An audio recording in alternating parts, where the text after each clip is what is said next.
Hello. Have you ever tried making hash browns from scratch and they turn into a gloppy mess, or they just get gummy and kind of stick together and it just doesn't turn out like using the ones that are frozen?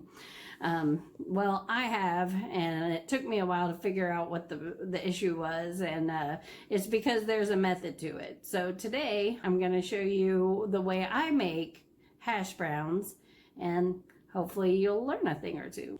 All right.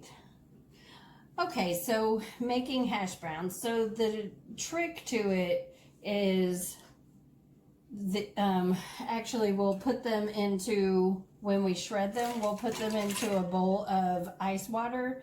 Sounds kind of weird, but that I think is the thing that makes hash browns not get clumped together and gummy. So this towel I'm using here is a cheesecloth towel. I believe I picked it up at Walmart for a pack of them. They're lint-free towels.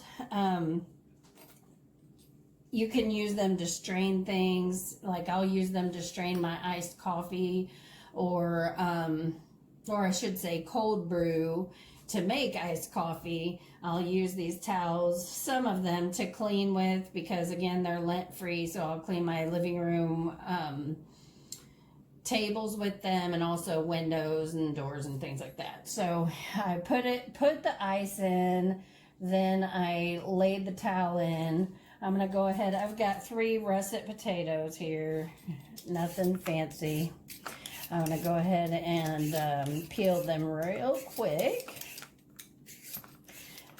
So hash browns are one of the things that I really, really love to eat. I really like potatoes any way you can make them, as you know, probably most of us do.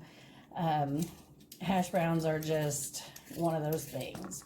But because we don't always have frozen hash browns on hand, and that's what I do normally use, but sometimes I just don't feel like running to the store to get one thing, so I'll go ahead and make some. In the background, you'll notice today I've got a plant. I'm going to try to feature one of our house plants in each of our videos. This plant is a rabbitfoot fern. It's actually my daughter Savannah's. She got the plant bug not too long ago, well, maybe a couple years ago, and then she's started bringing in a lot of plants in the house. So we have more than what I would even have by myself. So this is one of the most beautiful plants that I think we have. And then also you might see some little eyes poking over the edge of the island there. That would be Elsa. It's one of my granddaughter Autumn's favorite bunnies, and she left it here the other day hidden in one of the little cubby holes here in the kitchen, and so I figured I would just include her in the video. So Elsa's watching, learning how to make hash browns today. All right, we had already washed these potatoes ahead of time because at first we weren't going to peel them, and so that's why I didn't wash after. I've peeled the potatoes. I've got out my handy box shredder, which is just one of these old-fashioned ones. They work just fine. So because I'm right-handed, I'm going to turn it around this way because that works best for me. So then I'm just going to start shredding my potatoes. You have to turn turn it around a few times. If you want to use a food processor or anything like that, you definitely can. I'm fine with shredding them. Plus, it gives me arm strength.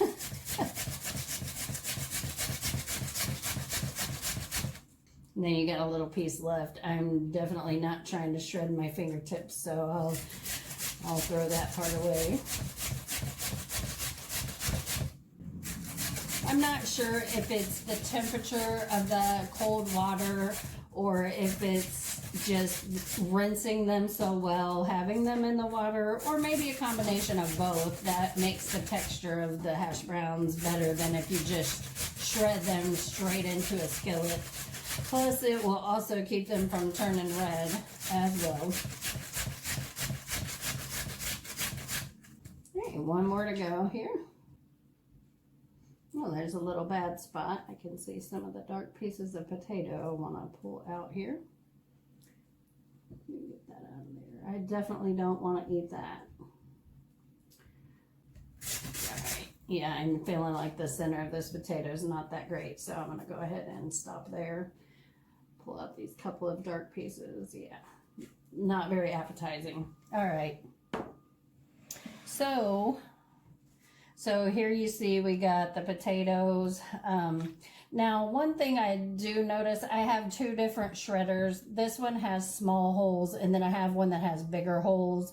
It's just going to make your shreds bigger or smaller. So then, since we've put the towel in first, we don't have to worry about anything other than squeezing the water out of these. Trying to strain these potatoes another way is not going to be good. And before I got the tea towels, I did actually use regular kitchen towels. So you definitely don't have to have a special towel for this. So there, see, I've got all the water rinsed out and we're ready to go. All right, I'll meet you at the stove.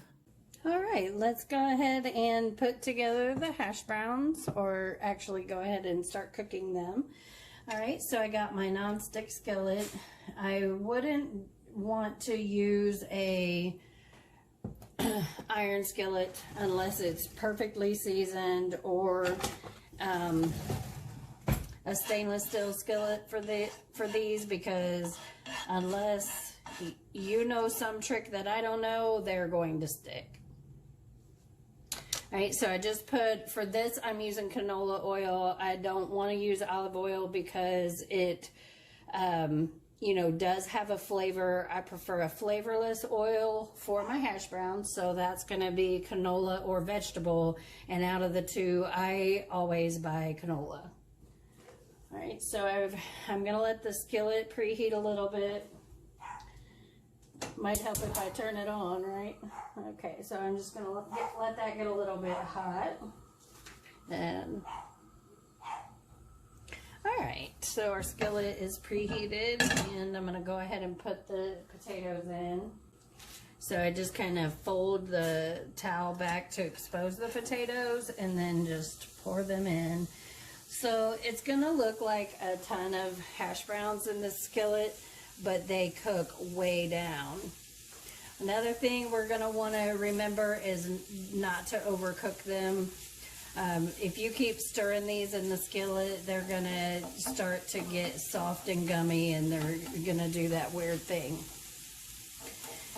So another thing that I always do, I don't know where I came up with the idea, but I always take a little bit of oil and I just pour it over the top of the hash browns just so it can sink down in and kind of get through the whole, you know, the whole pan of hash browns. And then I just start to press them down a little bit.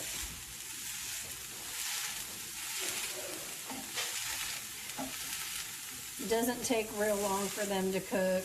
You definitely can cook them longer than what I do if you choose to, but they're going to end up kind of like a mashed potato in the middle, and I actually like them where they still have some structure left to the hash browns. It's also important at this point not to salt them while they're cooking, because that's going to make them release their liquid and they're not going to get crispy. All right, so we're going to give these maybe 3 minutes or so. We're just going to keep on pressing them. All right, I'm going to go ahead and check these. Well, I can actually see that they're starting to get brown around the edges, so I'm going to go ahead and go for it. Cooking is not a science. Well, it is definitely a science, but you know what? There's trial and error, and we're going to make mistakes, and things aren't perfect. So what I did was I kind of made a cut in there to where I'm going to try to cut these in perfect pieces and then flip them, because it's really hard to flip this as a whole, you know, a whole pan of hash browns. So they may not come out perfect, and that is just fine. But I'm going to go ahead and see what we can do with it here. All right. All right, not too shabby. Actually, if they had gone any longer, they'd be a little too dark, so that looks pretty good. Well, let's try the next one.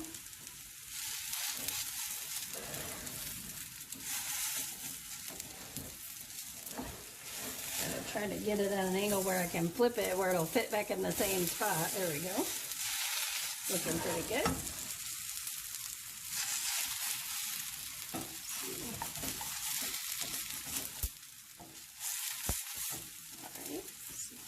You out of there. Yep.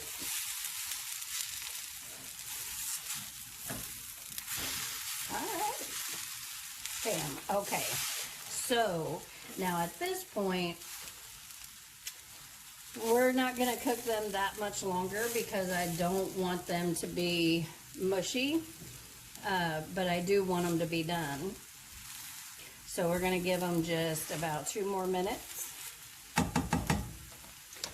They're never going to be as beautiful and brown on the second side as the first. It's just, you know, just the way it works. So we're going to give it about 2 minutes, and then we'll get them up and give them a taste.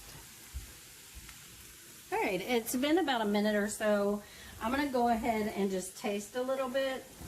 So I do recommend anytime you're cooking anything, you go ahead and give it a taste, because you're the one that's going to eat it. So you cook a whole dish without tasting anything, and then it comes out bad, and you know, you have really no one to blame but yourself. So let's just check it out here. Okay, so they're good. They're just a little bit firm still. And you, like I said, you can definitely let these keep cooking. But I don't like them when they're mushy on the inside as well. So I'm going to go ahead and turn it off. And then I'm going to transfer these over to a plate. I can kind of show you the bottom there. So see, it's getting brown, but it's not as pretty as the top is. So, and just for the sake of aesthetics, I'm going to go ahead and put them on here in the same way.